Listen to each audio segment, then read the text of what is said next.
Suki-suki ako na ito. Ang paglabi-labi dari isa ko hayo dinilasuki ako na akmalanar malkin sa tarsing dimagi tu jakas.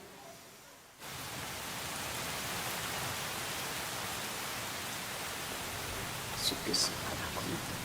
Ang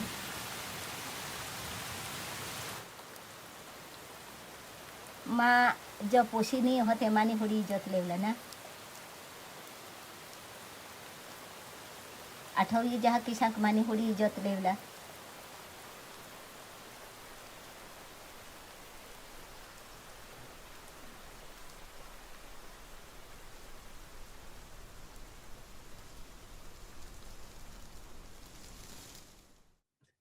Hey, good morning. Hey, good morning. Good morning, Jeff. How are you? Oh, I say your name is Sachin. Am I saying that right?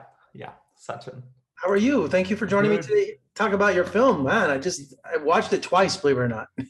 Oh, wow. Thank you so much. Thank you for taking your time to watch it. Well, there was just so much to take in, visually, and it was just an amazing film. And I love how you recommended watching it in the dark with the sound turned up and good speakers and everything, because yeah, it's not only just informative, but also it stimulates the senses. With the Right. visual. It was well done, very well done. Thank you. Thank you so much, Jeff. Thank you so much. I mean, it's just that right now the scenario has completely changed with how we watch films, especially with the online film festivals. So for me, it's important how the film is being perceived. Yeah, because you have beautiful landscapes and the serene settings and one with nature, and then it turns ugly, with Anna's story.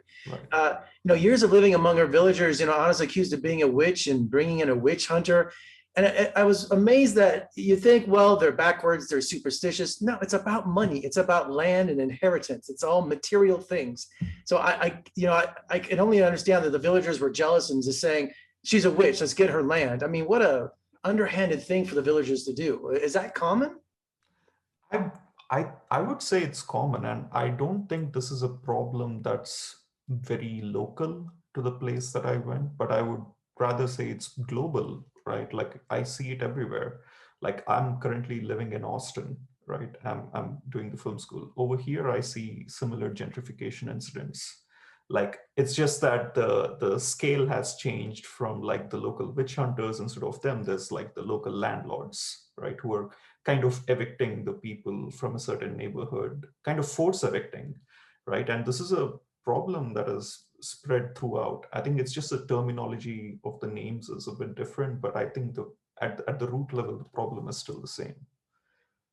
Well, It's about these capitalist greed, like you were saying, right? Well, it's just because when you say she's accused of being a witch, you always think of, the Western world and European, the Salem witch trials and Protestant and Puritanism, so I was expecting them to accuse her of being a witch of, she did something in the village, but no, they really don't. They just kind of do a rudimentary test, like put something next to her, see if it turns. I mean, it's just, it's such a real cheap way of taking her land away. And she's not like a stranger. She's like known these people, what, most of her life in this village? Yeah.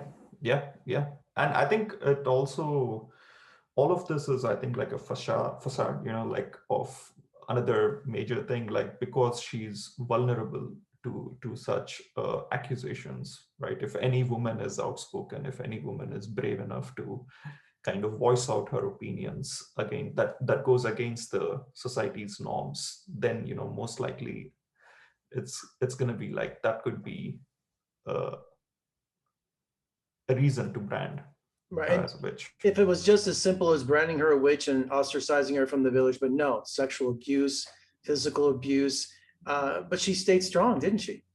Yeah. That's why I keep saying, like, I think she's perhaps the strongest woman that I've ever met in my life. Like her strength and her resistance are commendable. And also justice for Anna. What's the end of her story? I understand that she has physical evidence, but she's just not. Some people have been arrested. Is that true?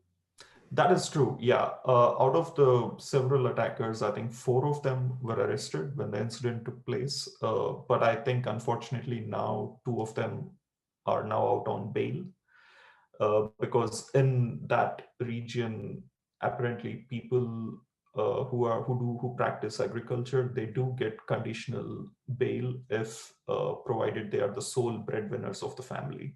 So I think two of them were released on that basis.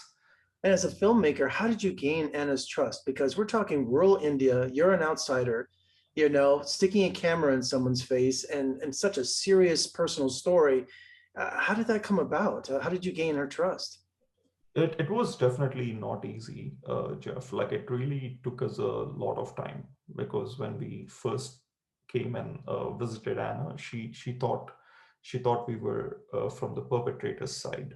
She thought we were there to release the other two guys who are still in jail. So it took us really a lot of time to spend time with her, to talk to her, to really make her understand that we are here to just take her story and then put it out in the world. As a filmmaker, that's what I believe in. Like I'm just a mediator who's trying to document what has happened to her, preserve her memories and trauma, and then present it to the world. To make her really understand that it took us several weeks, I would say. Like we didn't even take the camera out. We were just going to her house every single day, helping her with household chores and everything. Just kind of making her feel comfortable to let us in close with the camera.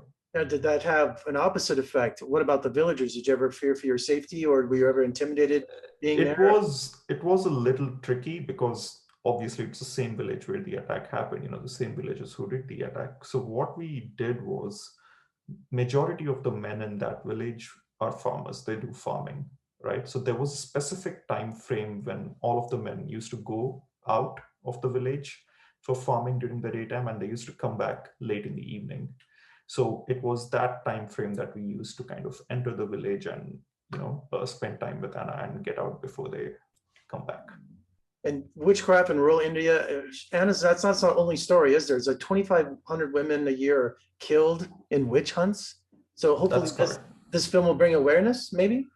Hopefully, that's what I'm hoping as well. I know that most of the states in India have now kind of implemented anti-witch hunting laws, which will severely punish the perpetrators, but it's not the reality in many other states. Many other states are yet to implement such laws.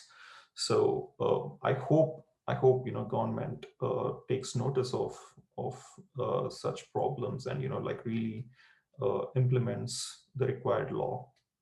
And what was the reaction at the Hot Docs Film Festival? How was the reaction to this film?